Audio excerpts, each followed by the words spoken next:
The dust of Redemption Gulch held secrets, deep, old secrets baked into the Arizona territory by a brutal sun.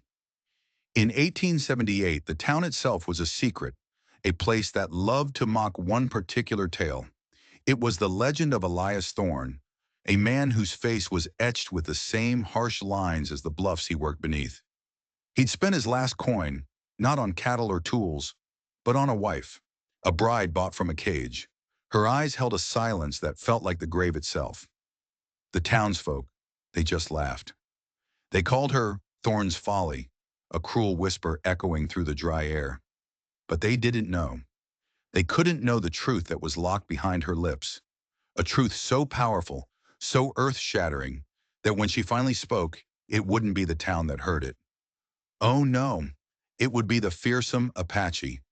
And their greatest chief? He would fall to his knees and weep.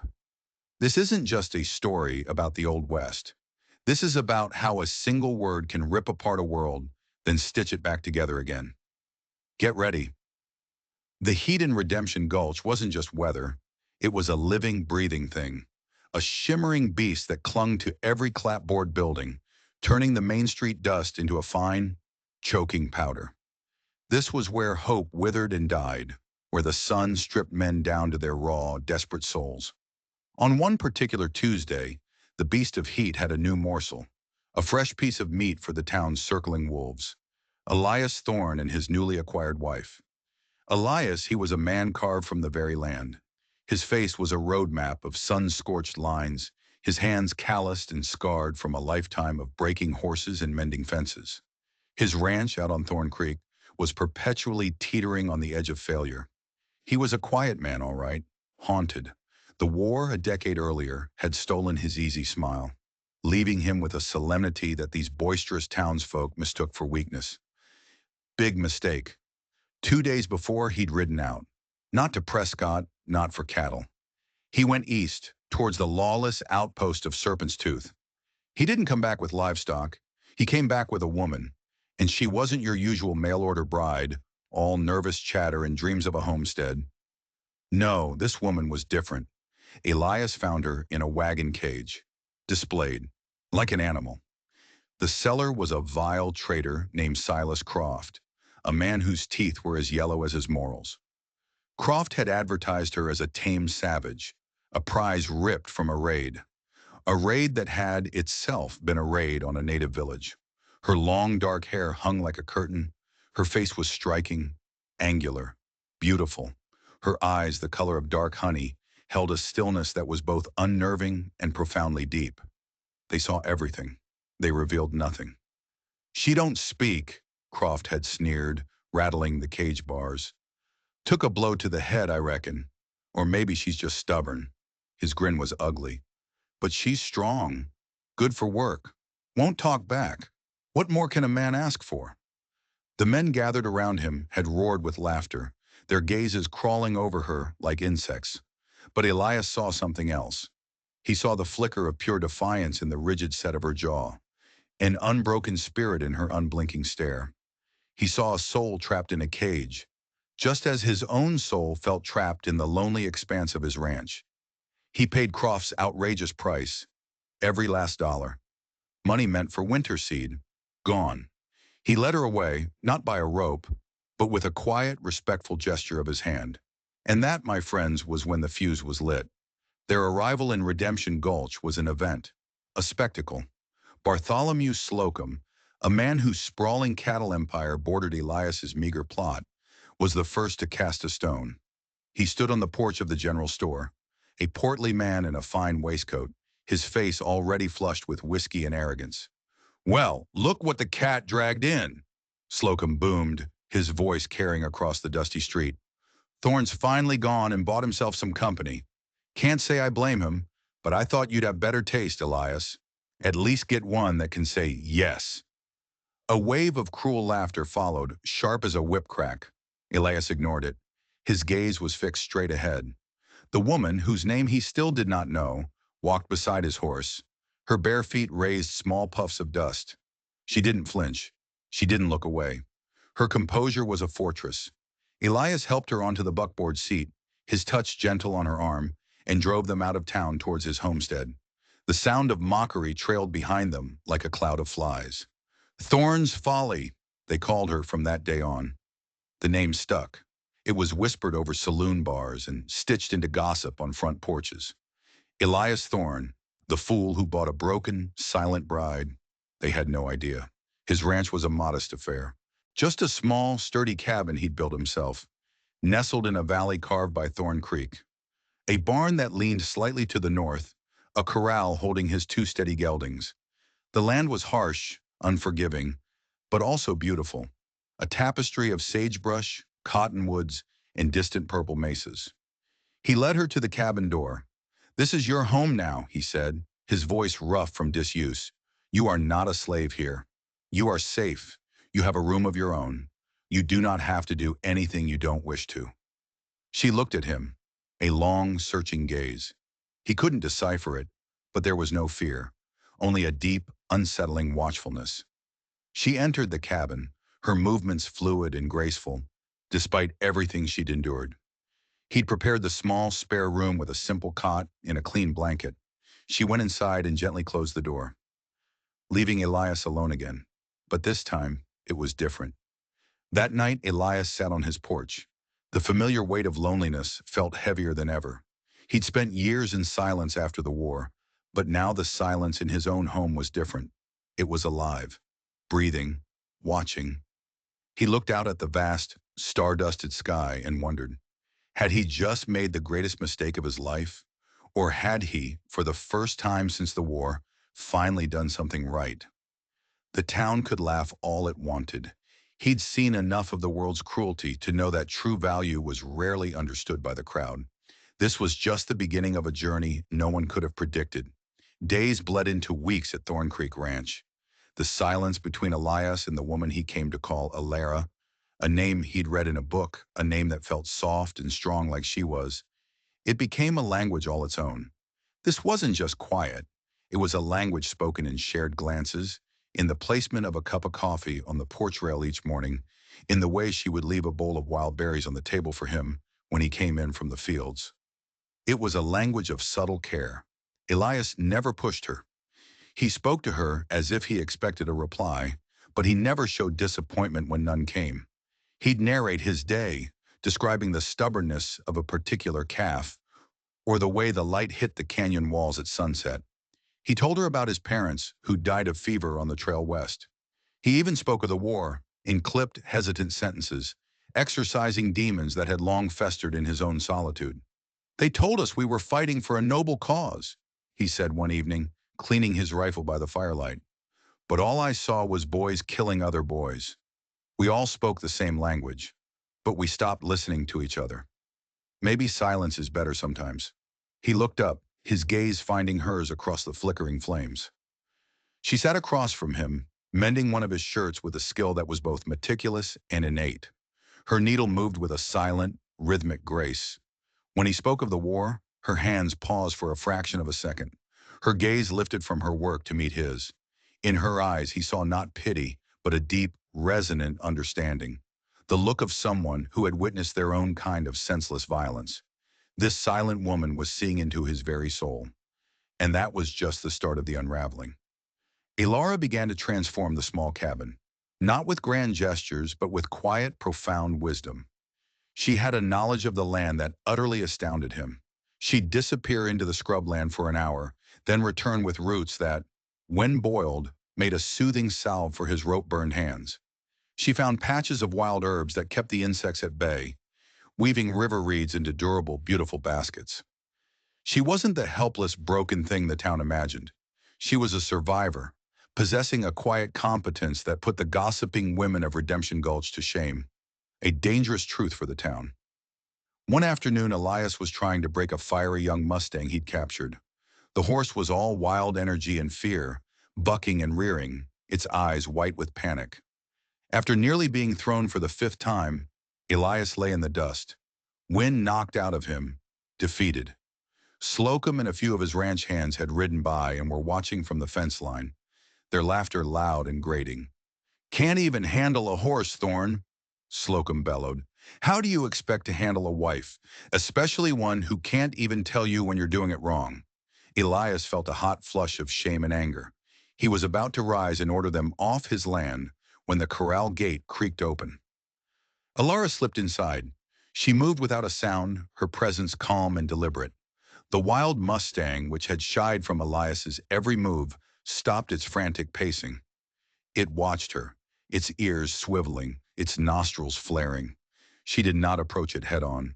She walked in a slow, patient circle, her body relaxed, her gaze soft. Then she began to hum, a low melodic sound, not quite a song, more like the whisper of the wind through the pines. It was the first sound he had ever heard her make. The tune was haunting, ancient, and it seemed to settle over the corral like a blanket. The horse lowered its head. Its trembling subsided. She continued her slow circle, getting closer with each pass, her hum a constant, soothing presence. Finally, she was close enough to reach out. She laid a hand not on its head or its neck, but on its powerful shoulder, a gesture of respect, not dominance.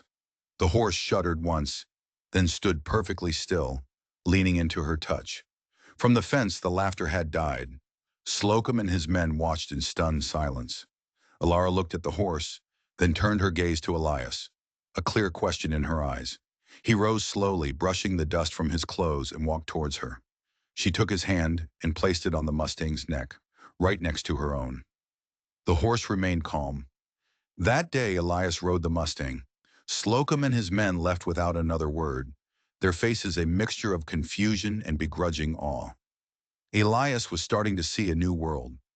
What did this woman truly know? Later that evening, as they sat on the porch, Elias looked at her, his heart full of a feeling he couldn't name. It was more than gratitude. It was a profound respect. "How did you know how to do that?" he asked softly.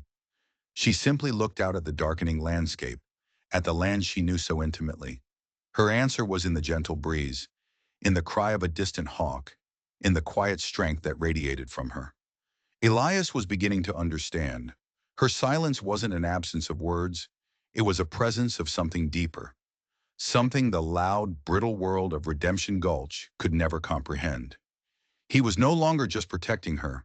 He was learning from her, and he was falling in love, not with the idea of a wife, but with the silent, powerful woman who was teaching him a new way to listen, and what he was listening for would soon decide their fate. The late summer heat gave way to the sharp, dry winds of autumn. With the changing season came a shift in the air, a tension that had nothing to do with the coming cold. Stories began to trickle into Redemption Gulch, carried by frightened prospectors and weary travelers. Stories of Apache raids. It wasn't uncommon. The territory was a constant simmer of conflict between settlers, hungry for land, and native tribes fighting to protect their ancestral homes. But this was different. The attacks were bolder, more desperate. A stagecoach ambushed. A remote homestead burned to the ground.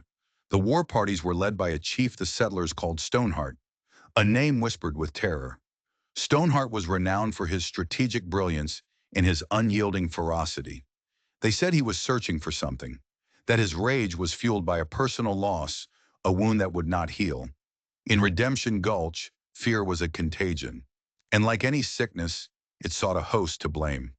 The town's fearful gaze fell upon the isolated ranch at Thorn Creek and the strange, silent woman who lived there. "She's a bad omen," declared Martha Higgins, the storekeeper's wife, her voice a shrill whisper that carried through the general store. "Ever since Thorn brought that savage here, the trouble's gotten worse. It's unnatural, a woman who don't speak." The town, blinded by its own ignorance, was ready to point fingers. Bartholomew Slocum, ever the opportunist, seized on the growing paranoia. He saw a chance to not only cement his power in the community, but also to finally run Elias Thorne off the land he'd long coveted. "She's one of them, I tell you," Slocum proclaimed from his usual throne at the saloon, a glass of whiskey in his hand. "Thorne's harboring an Apache spy. She's probably signaling them from that ranch of his, telling them where to strike next." The accusation was absurd, but in the fertile ground of fear, the seeds of suspicion took root and grew into a thorny bush of hatred. Old slights were remembered. Elias's quiet nature was reinterpreted as secretive arrogance, and Alara's silence was seen as proof of her malevolent intent. The trap was being set. Elias was not ignorant of the whispers. When he rode into town for supplies, conversations would cease. Men would turn their backs. Sheriff Alistair Beaumont, a man whose spine was made more of jelly than of steel, would offer a weak nod, then find some urgent business elsewhere. The sheriff was a decent man at heart, but he was a politician first, and the political winds were blowing hard against Elias Thorne. The air was thick with unspoken threats.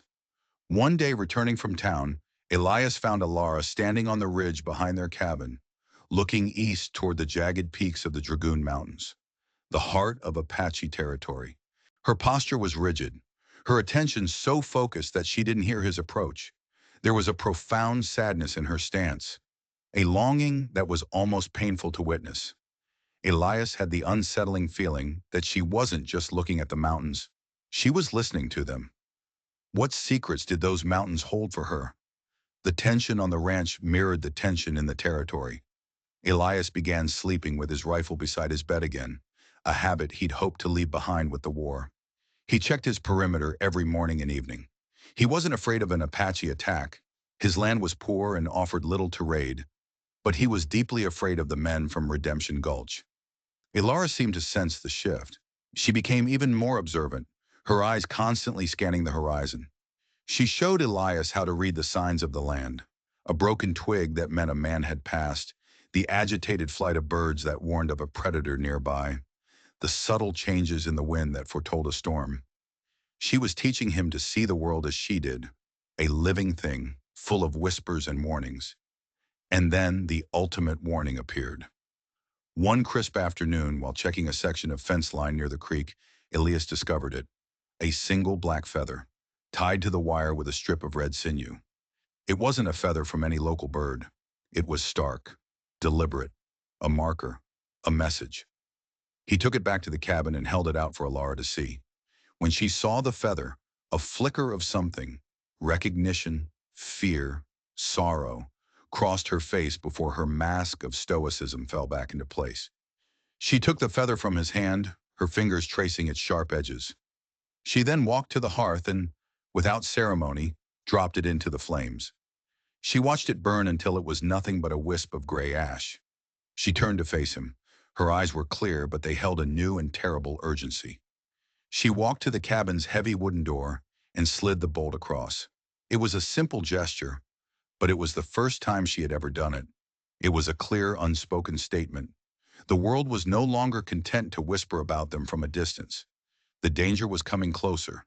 The red clouds gathering on the horizon were not just a sign of Apache war parties, but of the storm of hatred brewing in the heart of Redemption Gulch. A storm that was about to break directly over their heads. The calm before the thunder. Bartholomew Slocum's campaign against Elias Thorne reached its fever pitch. He was a master of manipulating fear, a conductor orchestrating an ugly symphony of paranoia. He painted Elias not just as a fool, but as a traitor, a man in league with the very savages who threatened their homes. Stoneheart's warriors burned the Miller homestead last night, Slocum announced to a crowd gathered outside the sheriff's office. His voice was laced with a false grief that barely concealed his triumphant opportunism. They're getting closer. And why? Because they have an ally in our midst, a man who shelters one of their own, who gives them a safe haven to spy on us all. He didn't need to say Elias's name. Every eye in the crowd turned eastward, towards a small, isolated ranch by the creek. The hatred was palpable. Sheriff Beaumont emerged from his office, his face pale and sweating. Now, Bart, that's a serious accusation. We have no proof of such a thing. Proof? Slocum scoffed, turning on the sheriff. The proof is in his arrogance. The proof is in that silent witch he keeps. While we bury our dead, he's probably out there trading secrets with them. Are we to wait until our own homes are cinders? Until our own children are taken? I say no. If the law won't protect us, then we, the righteous men of this town, will protect ourselves. A roar of approval went up from the crowd. The fear had curdled into a mob mentality. Men who were once neighborly farmers and shopkeepers were transformed into a grim-faced posse, their eyes lit with the fire of self-righteous fury. Sheriff Beaumont tried to interject, to plead for reason, but his voice was drowned out. He was a man standing against a tide, and he knew he was about to be swept away. The storm was here. Elias saw them coming from a mile off, a dust cloud on the horizon, too large for a simple group of riders. He'd been repairing the roof of the barn, and he froze, his hammer held aloft. He recognized Slocum's distinctive bay stallion at the head of the group. This wasn't a social call. This was an army. He scrambled down the ladder, his heart pounding a frantic rhythm against his ribs. "Elara!"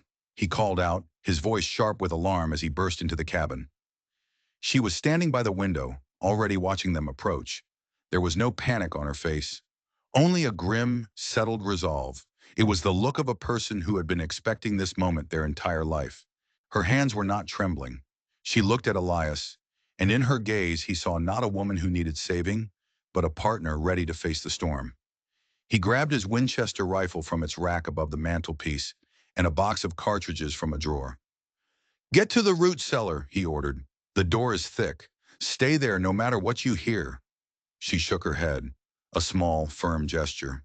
She pointed to the back window, then to the creek bed, then to the high rocks beyond. It was an escape plan, a route he could take. She was telling him to save himself. "I'm not leaving you," he said, his voice low and fierce. He was shocked by the conviction in his own words. When had this silent woman become the anchor of his world? He would not, could not abandon her. Her expression softened for a moment. A flicker of something profound and heart-wrenching crossed her features.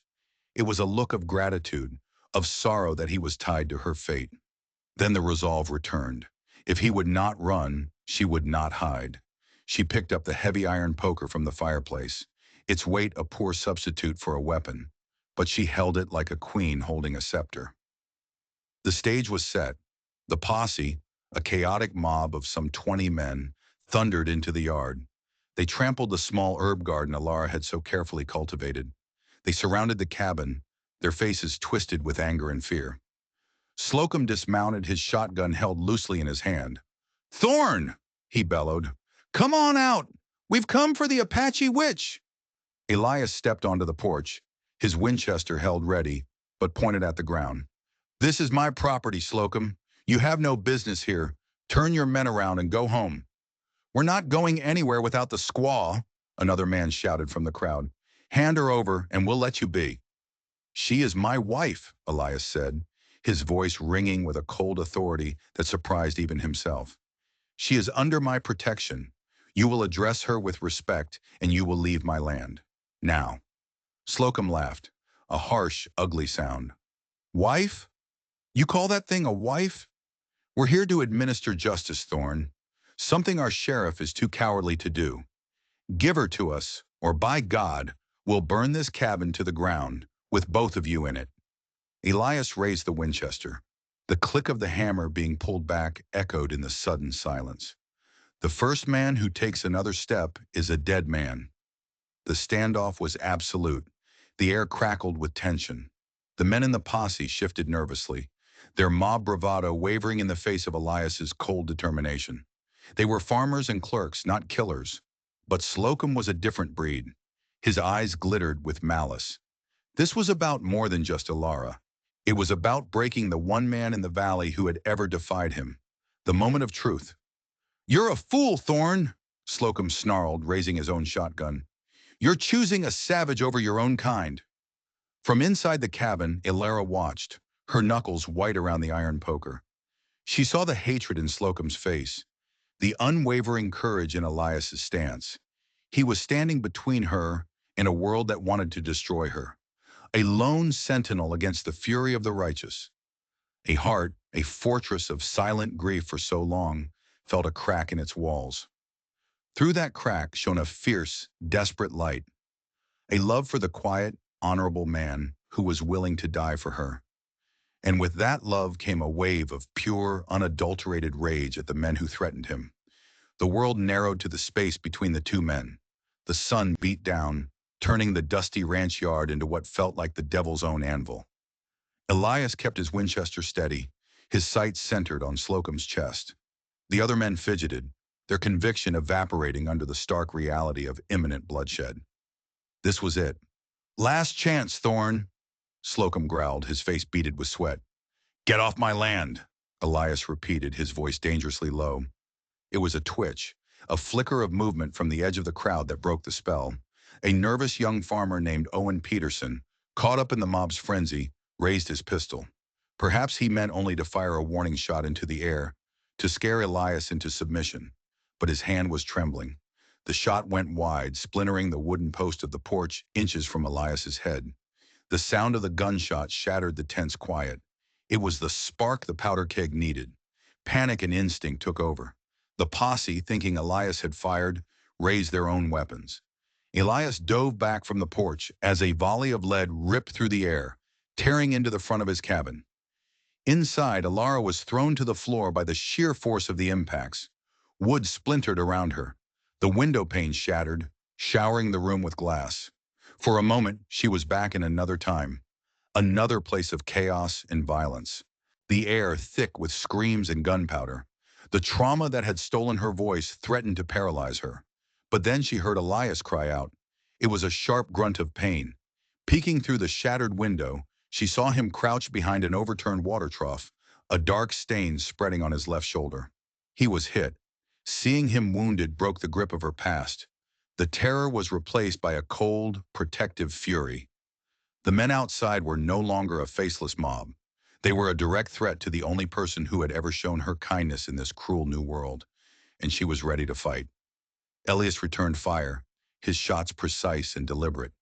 He wasn't shooting to kill, but to intimidate. He aimed for hats, for the water barrels they used as cover, for the ground at their feet. His training from the war came back in a grim rush.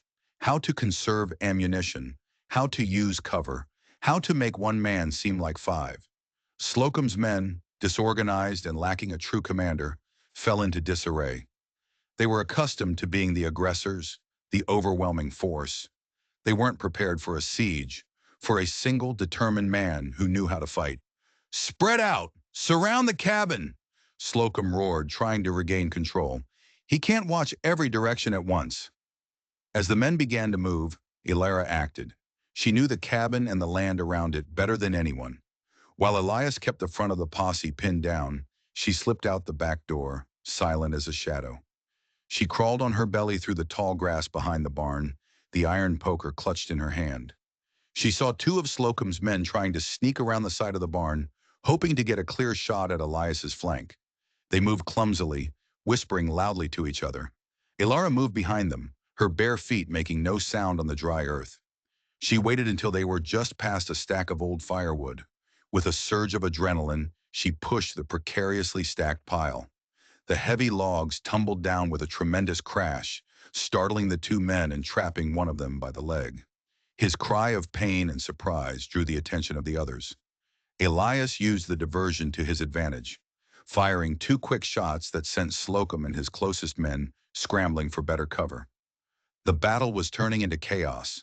The fight devolved into a chaotic exchange of fire.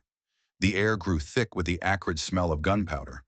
Elias, bleeding and growing weaker, knew he couldn't keep this up for long. They had the numbers and the ammunition. It was only a matter of time. Elara, meanwhile, had made her way to the creek bed. She knew a place where the banks were steep and slick with moss. Working quickly, she used the poker to dislodge a large section of the overhang, creating a small landslide of mud and rock that blocked the path for the men trying to circle around from the south. She was not a warrior in the traditional sense. She fired no gun, wielded no blade. Her weapons were her knowledge, her silence, and her fierce ingenuity. She was a force of nature, turning the very land her enemies stood on against them. But Slocum was relentless. He saw Elias starting to sag, his rate of fire slowing. "He's hurt!" Slocum bellowed, emboldened. "Press him! He's finished!" Slocum himself led a charge, running from behind a wagon toward the porch. Elias raised his Winchester, his vision starting to blur from blood loss.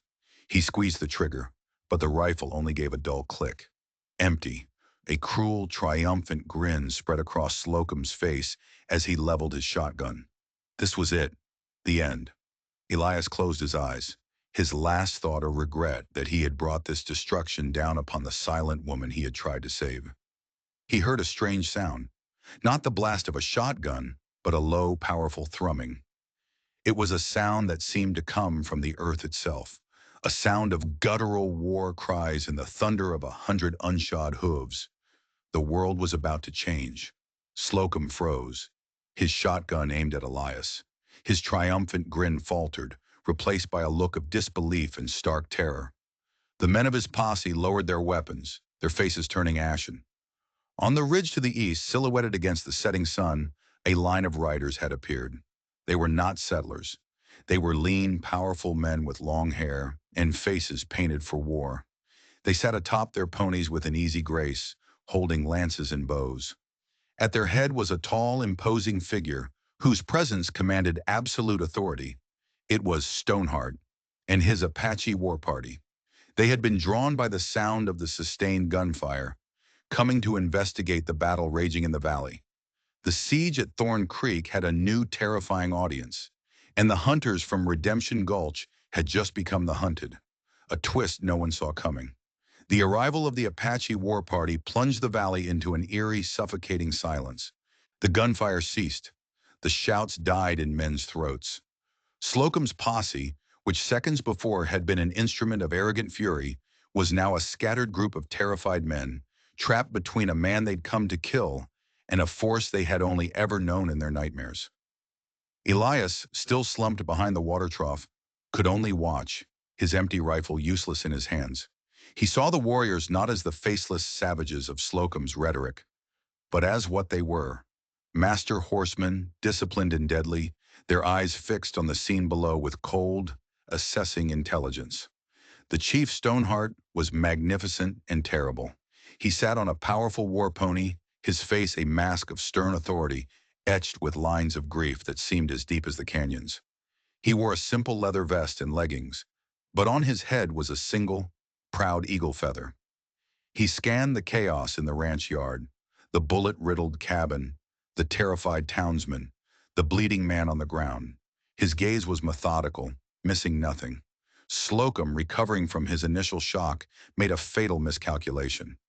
Seeing the Apache as a greater threat, he believed he could forge a temporary, desperate alliance.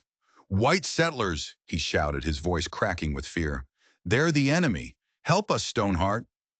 Stoneheart's gaze flickered to Slocum, filled with a contempt so profound it was almost a physical blow.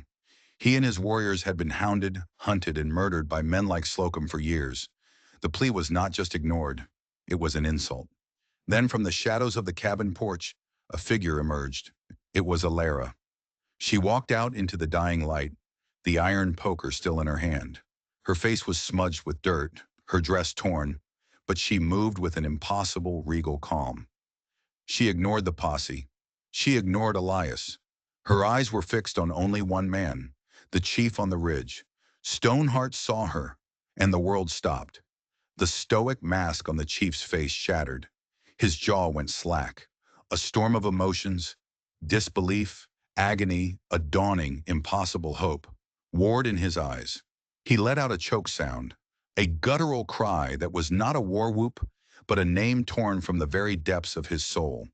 It was a name in a language the settlers could not understand, a name that meant mourning dove. He urged his horse forward, not in a charge, but in a slow, hesitant descent down the ridge. His warriors remained behind, their weapons ready, watching their leader with a mixture of reverence and confusion. What was happening? Alara stood her ground in the center of the yard, a lone, silent figure. As the chief drew closer, the men of the posse could see the resemblance. The same high cheekbones, the same proud set of the jaw, the same dark, honey-colored eyes that saw everything. The whispers of savage and witch died on their lips, replaced by a dawning, horrified understanding. She was not just an Apache, she was his. Stoneheart dismounted a dozen feet from her. He was a great chief, a man who commanded hundreds of warriors, a man whose name brought terror to the white settlements. But as he stood before the silent woman, he was only a father. He took a faltering step forward. "Mourning dove," he whispered, his voice thick with years of unshed tears. Is it truly you? He spoke of her capture years ago in a brutal raid by soldiers on their peaceful winter camp. He spoke of searching for her, of following cold trails, of his heart turning to stone in his chest when all hope seemed lost. He told her that her mother had died of grief a season later, and that his war was not for land, but a campaign of sorrow, a father's mad, raging quest for a ghost. Ilara listened, her face a canvas of conflicting emotions. There was recognition, a deep welling of love for the father she thought she'd lost forever. But there was also the shadow of her trauma, the memory of the violence that had severed her from her world and silenced her voice. The cage, the sneering face of Silas Croft, the mockery of the town. It was all a wall of ice around her heart. She wanted to speak his name, to run to him, but the path from her mind to her lips was a broken bridge. The silence, once a shield, had become her prison. Tears streamed down her face, but no sound came out. Elias watched from the ground, his own pain forgotten. He finally understood everything. Her knowledge of the land, her way with the horse, the deep sadness in her eyes. She was not broken. She was exiled. He saw the chief's raw paternal agony and the torment on Alara's face. This was a tragedy on a scale he could barely comprehend. Slocum, however, saw none of the human drama. He saw only a strategic opportunity. The great chief was distracted, vulnerable. In his panicked, hateful mind, a twisted logic formed. Kill the chief and the war party might scatter. He could be a hero. He was about to make his last, most terrible mistake. Slowly, while all eyes were on the reunion, Slocum began to raise his shotgun. He brought the stock to his shoulder, the twin barrels aiming directly at Stoneheart's exposed back. He was about to erase the father and the chief in one cowardly blast. Only Elias saw it. Lying on the ground, his senses heightened by pain and adrenaline, he caught the subtle movement. He saw the glint of the setting sun on Slocum's shotgun barrels, the tightening of his finger on the trigger. There was no time to shout a warning, no time to find his own weapon.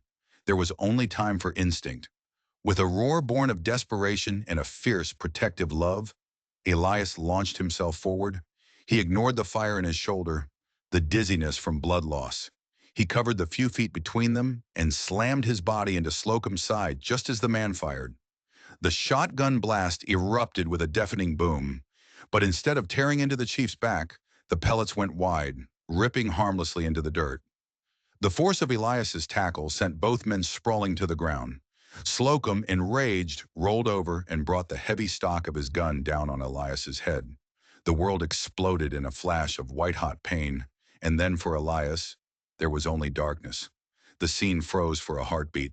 Stoneheart spun around, his face a mask of fury. His warriors on the ridge raised their bows as one. Arrows knocked and aimed at the stunned townsman. But it was Ilara who moved first. Seeing Elias's fall, seeing him sacrifice himself for her father, was the blow that shattered the final wall of ice around her heart. The years of trauma, the forced silence, the crushing weight of her grief. It was all incinerated in a single blazing moment of pure, unadulterated emotion. A sound tore from her throat, raw and powerful. It was a cry of anguish, of love, of a voice that had been caged for years and was now breaking free. It was not her Apache name. It was not a plea. It was the name of the man who had looked at her and seen a person, not a possession. The man who had given her a home, not a prison. The man who had just laid down his life for her. Elias! Her voice rang out across the valley, clear and strong, filled with a desperate clarity that cut through the tension like a blade. It was the first word she had spoken in years, and it was his name. Stoneheart and his warriors froze. They had been prepared to hear her speak their tongue, to call out for her father, her people. But to hear her cry out this English name, the name of a white man, with such profound love and despair, it changed everything. They did not see an enemy. They saw the man their lost princess, their mourning dove, loved. They saw the man who had just saved their chief's life. They lowered their weapons. Stoneheart stared at his daughter, then at the unconscious form of Elias at her feet. The tears he had held back for years finally fell. streaming freely down the deep lines of his face. He was not crying for the daughter he had lost. He was crying for the woman she had become, a woman who had found a new life, a new protector, a new love in the heart of the world that had taken her from him. He cried for the sorrow of the past and for the complex, painful beauty of the present. He cried because her first word was not for him, but for another, and he understood that this was not a rejection, but a testament to the man's worth. The men of the posse stood in stunned, shamed silence. The silent witch had a voice, and its first utterance was an expression of love for the man they had tried to murder. The savage chief wept like any grieving father. Their entire world of simple hatreds and self-righteous justifications had been demolished in an instant. They looked at their hands, at Slocum, who was now being disarmed by Apache warriors, and at Elias, and they felt the crushing weight of their own monumental ignorance. Justice was a strange and sudden thing in Redemption Gulch. Later, as the sun dipped below the horizon, casting the valley in hues of purple and orange, Stoneheart's warriors tended to Elias's wounds with a skill that surpassed any town doctor. Elara, whose name was now spoken with reverence by the fierce warriors who were her people, never left his side. She held his hand, whispering his name over and over, as if afraid the silence might reclaim her if she stopped. Stoneheart made a promise that day. The Thorn Creek Ranch would forever be a place of peace, protected by his people. The war of sorrow was over. He had found his daughter not as he had lost her, but as she was now, a bridge between two worlds, her heart given to a quiet, honorable man. The town of Redemption Gulch never laughed at Elias Thorne again. The story of that evening became a legend, a cautionary tale whispered in hushed tones. They spoke of the day the Apache cried, the day a silent woman's love proved stronger than a mob's hatred, and the day they all learned that a man's true worth is not measured by what he owns, but by what he is willing to protect.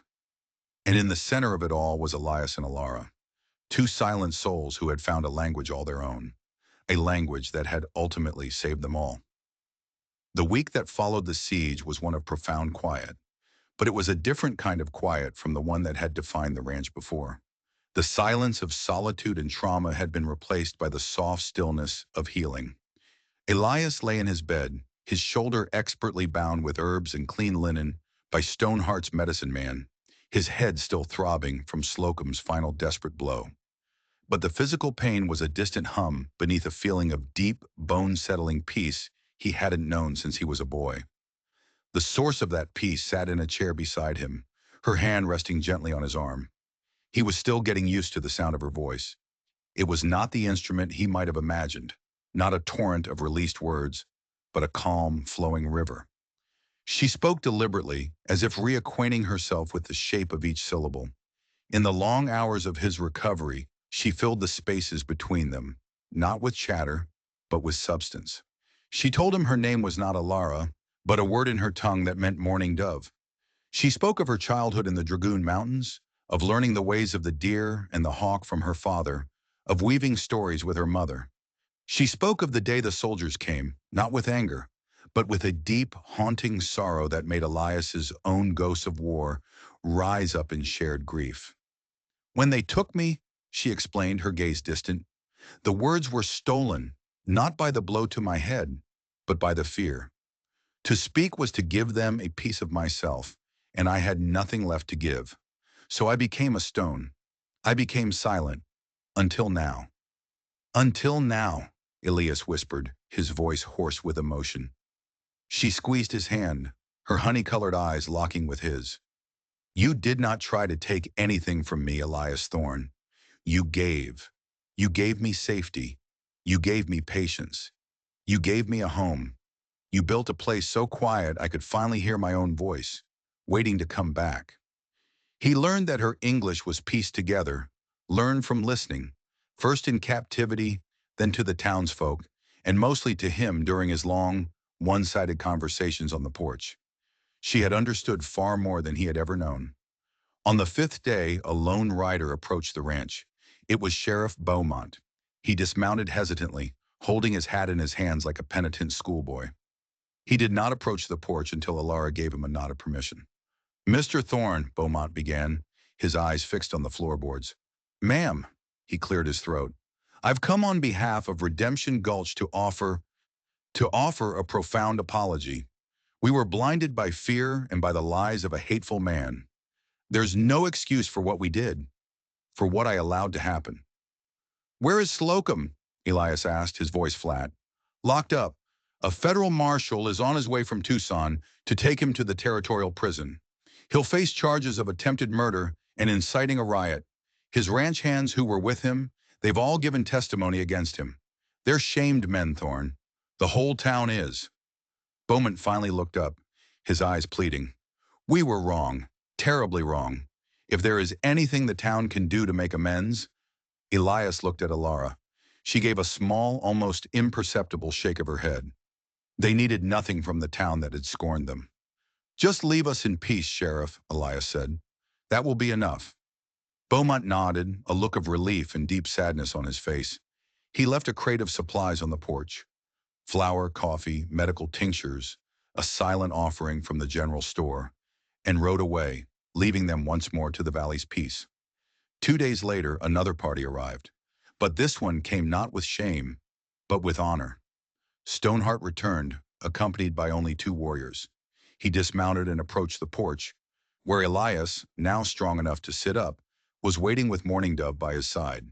The great chief's eyes, once filled with the fire of war, were now soft with the light of a father.